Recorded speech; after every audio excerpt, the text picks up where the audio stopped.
Hello to chapter 105 of Moby Dick by Herman Melville, and a happy and healthy new year, of course, also to the Moby Dick crowd. So this chapter is titled, Does the Whale's Magnitude Diminish? Will he perish? Inasmuch, then, as this Leviathan comes floundering down upon us from the headwaters of the eternities, it may be fitly inquired whether in the long course of his generations he has not degenerated from the original bulk of his sires.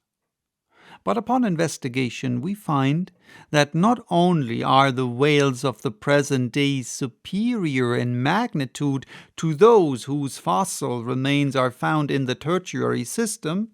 embracing a distinct geological period prior to man, but of the whales found in that tertiary system, those belonging to its latter formations exceed in size those of its earlier ones. Of all the pre-Adamite whales yet exhumed, by far the largest is the Alabama one mentioned in the last chapter, and that was less than 70 feet in length in the skeleton, whereas we have already seen that the tape measure gives 72 feet for the skeleton of a large-sized modern whale. And I have heard, on whalemen's authority, that sperm whales have been captured near 100 feet long at the time of capture. But may it not be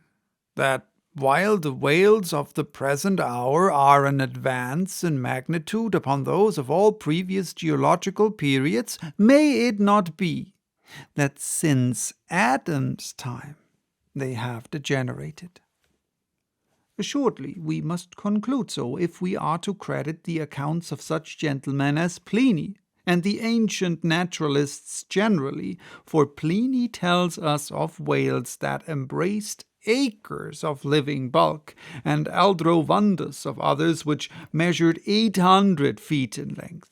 Rope walks and Thames tunnels of whales, and even in the days of Banks and Solander, Cook's naturalists, we find a Danish member of the Academy of Sciences setting down certain Iceland whales, Reidun siskur, or wrinkled bellies, at 120 yards, that is, 360 feet. And La Cepede, the French naturalist, in his elaborate history of whales, in the very beginning of his work, page 3, sets down the right whale at 100 meters, 328 feet, and this work was published so late as A.D. 1825. But will any whaleman believe these stories? No. The whale of today is as big as his ancestors in Pliny's time. And if I ever go where Pliny is, I, a whaleman, more than he was, will make bold to tell him so, because I cannot understand how it is that while the Egyptian mummies that were buried thousands of years before even Pliny was born do not measure so much in their coffins as a modern Kentuckian in his socks, and while the cattle and other animals sculptured on the oldest Egyptian and Nineveh tablets by the relative proportions in which they are drawn just as plainly prove that the high-bred, stall-fed, price cattle of Smithfield not only equal, but far exceed in magnitude the fattest of Pharaoh's fat kine. In the face of all this, I will not admit that of all animals the whale alone should have degenerated. But still another inquiry remains, one often agitated by the more recondite Nantucketers, whether, owing to the almost omniscient lookouts at the mastheads of the whale ships, now penetrating even through Bering Straits and into the remotest secret drawers and lockers of the world, and the 1,000 harpoons and lances darted along all continental coasts, the moot point is whether Leviathan can long endure so wide a chase and so remorseless a havoc, whether he must not at last be exterminated from the waters, and the last whale, like the last man, smoke his last pipe, and then himself evaporate in the final puff. Comparing the humped herds of whales with the humped herds of buffalo, which, not 40 years ago, overspread by tens of thousands the prairies of Illinois and Missouri, and shook their iron manes and scowled with their thunder-clotted brows upon the sites of populous river capitals, where now the polite broker sells you land at $1 an inch, in such a comparison an irresistible argument would seem furnished to show that the hunted whale cannot now escape speedy extinction. But you must look at this matter in every light, though so short a period ago, not a good lifetime. The census of the buffalo in Illinois exceeded the census of man now in London, and though at the present day not one horn or hoof of them remains in all that region, and though the cause of this wondrous extermination was the spear of man, yet the far different nature of the whale hunt peremptorily forbids so inglorious an end to the Leviathan. 40 men in one ship hunting the sperm whale for 48 months think they have done extremely well, and thank God if at last they carry home the oil of 40 fish. Whereas, in the days of the old Canadian and Indian hunters and trappers of the West, when the far West, in whose sunset suns still rise, was a wilderness and a virgin, the same number of moccasined men for the same number of months, mounted on horse instead of sailing in ships, would have slain not 40, but 40,000 and more buffaloes, a fact that, if need were, could be statistically stated.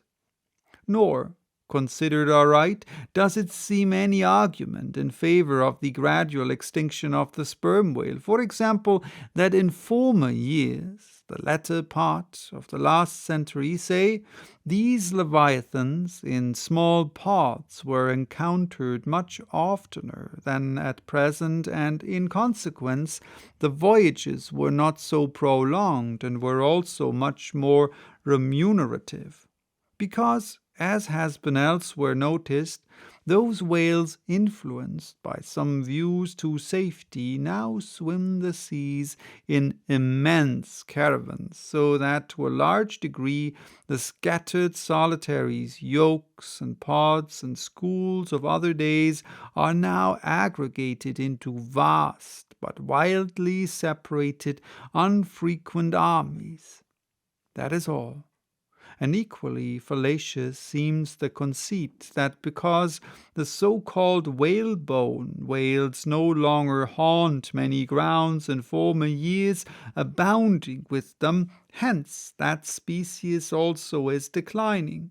For they are only being driven from promontory to cape, and if one coast is no longer enlivened with their jets, then, be sure, some other and remoter strand has been very recently startled by the unfamiliar spectacle.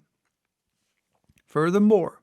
Concerning these last-mentioned leviathans, they have two firm fortresses, which, in all human probability, will forever remain impregnable, and as upon the invasion of their valleys the frosty Swiss have retreated to their mountains, so, hunted from the savannas and glades of the Middle Seas, the whalebone whales can at last resort to their polar citadels, and diving under the ultimate glassy barriers and walls there, come up among icy fields and floes, and in a charmed circle of everlasting December bid defiance to all pursuit from man. But as perhaps 50 of these whalebone whales are harpooned for one cachalot, some philosophers of the forecastle have concluded that this positive havoc has already very seriously diminished their battalions. But though for some time past the number of these whales, not less than 13,000, have been annually slain on the northwest coast by the Americans alone, yet there are considerations which render even this circumstance of little or no account as an opposing argument in this matter.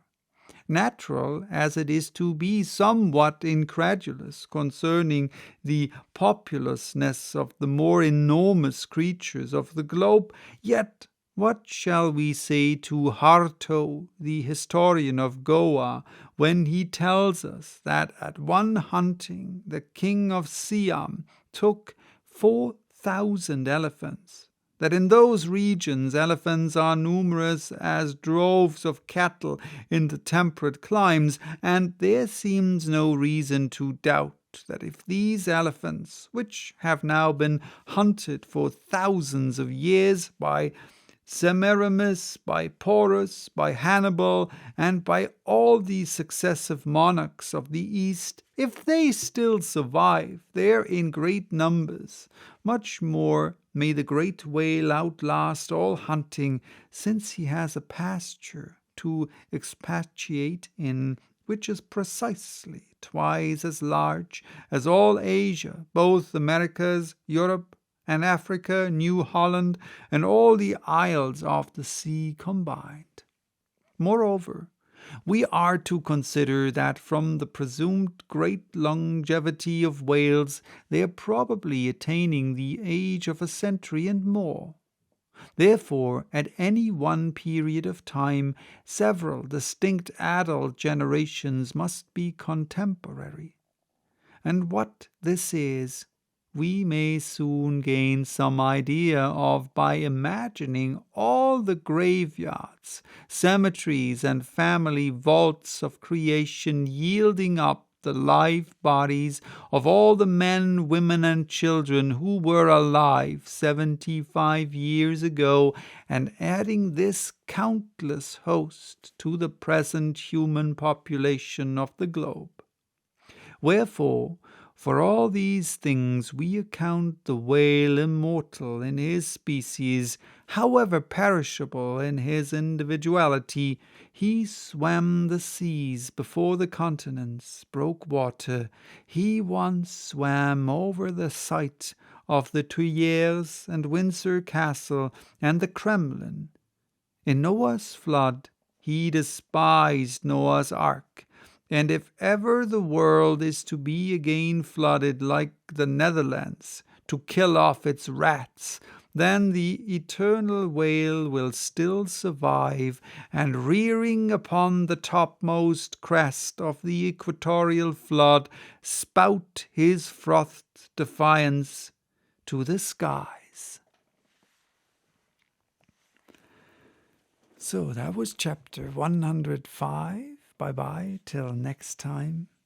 with chapter 106, titled Ahab's Leg.